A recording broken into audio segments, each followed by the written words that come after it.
ಮತ್ತನೇ ಸ್ತೋತ್ರ ರಾಜ. ಈ ಸಮಯದಲ್ಲಿ ನಿಮ್ಮ ಮಗಳು ಪ್ರಾರ್ಥಿಸ್ತೇನೆ, ಅಂಬಿಕಾ ಮಗಳಿಗಾಗಿ.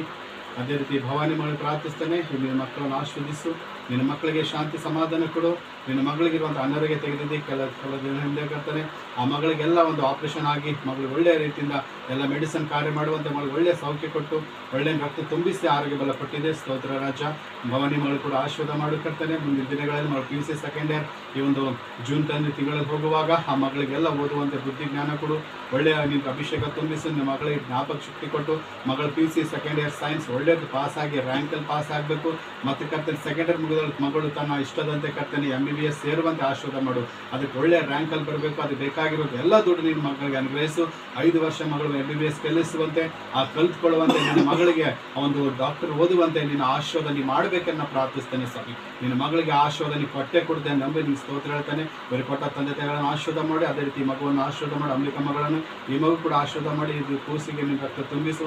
ಈ ಮಗಳಿಗೆ ಕೂಡ ಓದುವಂತೆ ಬುದ್ಧಿ ಜ್ಞಾನ ಕೊಟ್ಟು ಇವರನ್ನು ಆಶೀರ್ವಾದ ಮಾಡಬೇಕೆಂದು ಯೇಸುವೆ ನಿನ್ನ ಪರಿಶುದ್ಧ ನಾಮದಲ್ಲಿ ಪ್ರಾರ್ಥಿಸಿ ಬೇಡಿಕೊಳ್ಳುತ್ತೇನೆ ನನ್ನ ಸಾಕ್ಷಿಗಳ ತಂದೆ. ಆಮೇನ್.